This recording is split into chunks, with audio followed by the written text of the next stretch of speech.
For the first video, we're going to go over slope-intercept form versus standard form. And so to review a little bit, this is probably going to be review for most of you. We're going to, let's look at what slope-intercept form looks like. So if we have,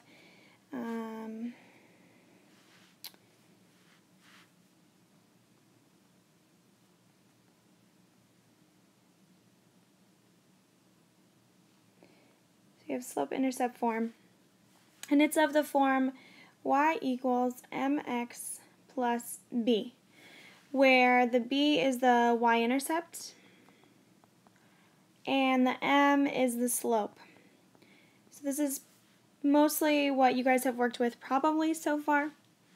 And then we're going to go over what standard form is. So this right here is slope-intercept form, and I'll go to what standard form is going to look like. Okay, so if we have standard form, it's going to be of the form ax plus by equals c. And it looks a little funny, and you may have seen it before, but so now we're going to go over some examples of how to go from one to the other, because we will learn throughout this chapter and throughout the rest of math that sometimes slope-intercept form is a lot better than standard form in some areas, and then standard form is also a lot better than slope-intercept form. For our first example, we're going to take an equation in y-intercept form and turn it into an equation in standard form. So how to do that? I'm taking a look at this equation and I see that there's fractions, and personally I don't like dealing with fractions. So there's several ways that you can do this, but one of my favorite things to get rid of fractions is fractions always mean division, right? Because we have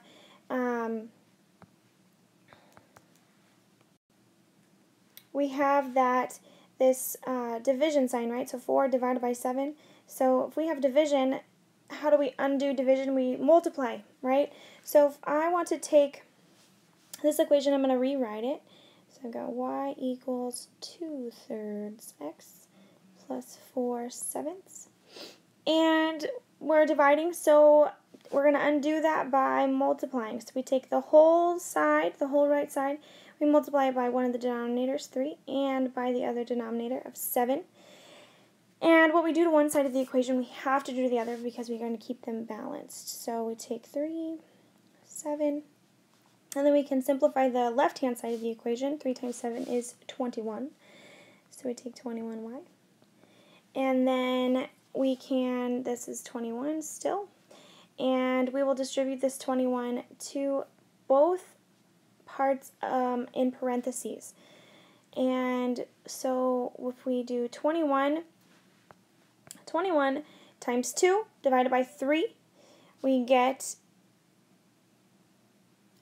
14. 14 x's. And then if we take 21 times 4 divided by 7, we get 12. Sorry, plus 12. Okay, so we now have the fractions gone. It's a beautiful thing. Wonderful. Okay, so it's still not in the same, it's not the same yet. We don't have both the x's and the y's on the same side, so let's make that happen. So we need to get this x value to the other side.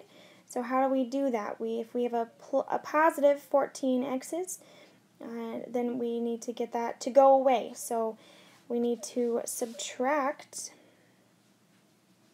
14 x's from both sides, because we got to keep it equal, right? We got an equal sign in there. So we will have negative 14 x's plus 21 y's, and anything minus itself is nothing. So we have 12 remaining on this side. Then it looks pretty good, right? So we're in the same form. The last thing that you have to check always is we have these coefficients here, right? We have these numbers here. Do they have a factor in common that is greater than 1, basically? Because we all know that 1 goes into all of these. So does 2 go into all of these? 3, 4, it doesn't look like there's anything that goes into it. So we can say that this is our final answer right here. So we just turned this equation right here that's in y-intercept form into standard form. Now on your own, I would like you to try this equation on your notes. Turn this equation into standard form. So now we're going to go the opposite direction, and we're going to take an equation that is in standard form and we want to turn it into an equation that is in slope-intercept form. So we're going to take this equation, negative 7x minus 8y equals 28. And first I want to get the x term on the other side over here, because over here we clearly have the y all by itself on one side. So let's take, if we want to get rid of this negative 7x, how do we get rid of a negative 7x? We do the opposite. We add 7x. What we do to one side, we got to do to the other. So we have, now we have, this goes away, and we have negative 8y equals 7x plus a 28. Alright, so then we have, we're almost there, except we have this coefficient chilling right here. We need to get rid of that. So I always ask myself, what is that negative 8 doing to the y? What operation is happening there? And that's multiplication. So how do we undo multiplication? We divide.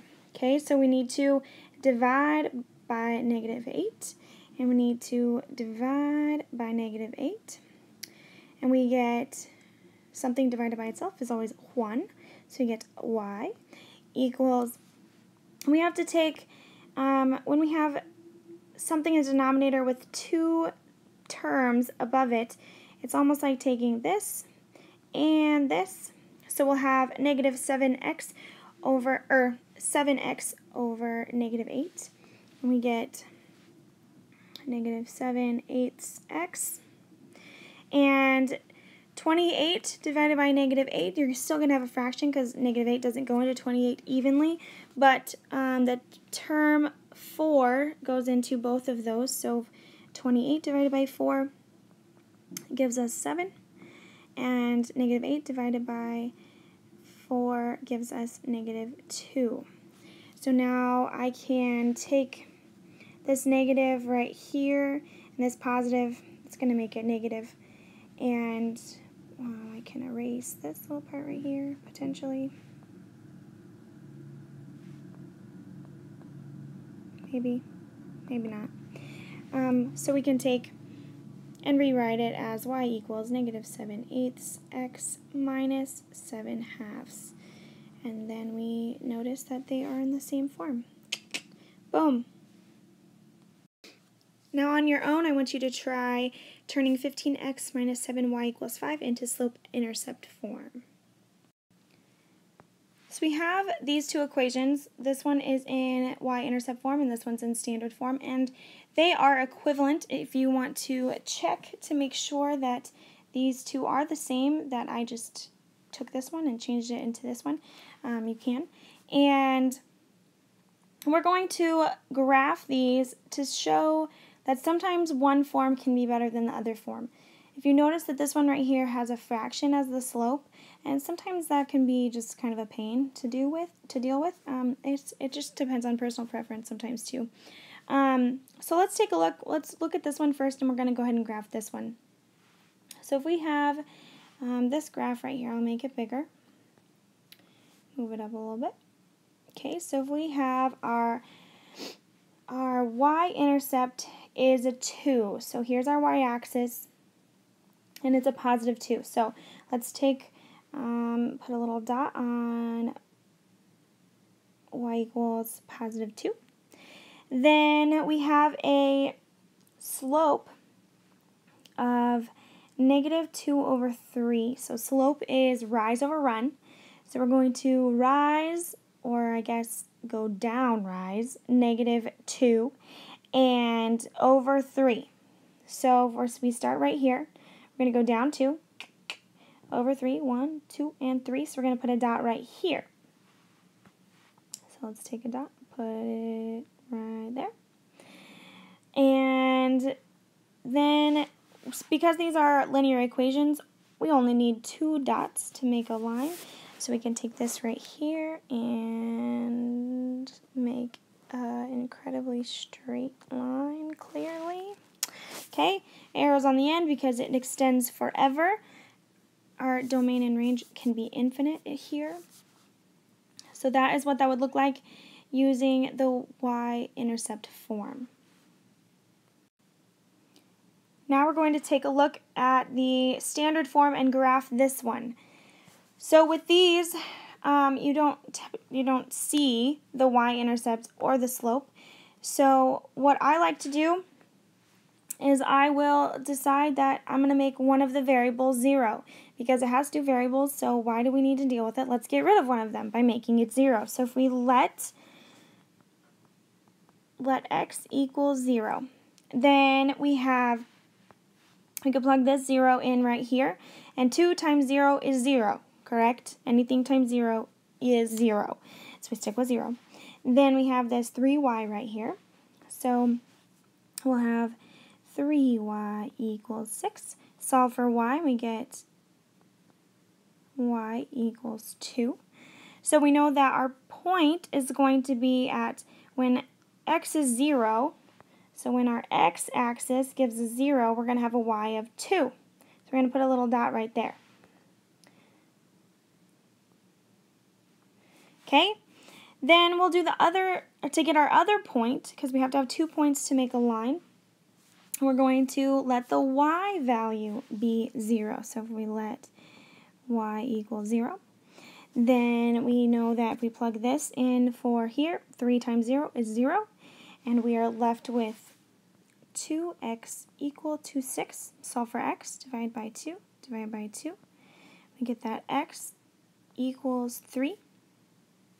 Then we go to, if we know that y equals 0, so here's our y-axis, so we're going to be at 0 on our y, and x equals a positive 3, so we're going to be over here at 3, and we can make a point right here. You're noticing that they are the same because they should be the same. So now we're going to draw our super unbelievably straight line. Boom, boom, and there we have it. They should look the same.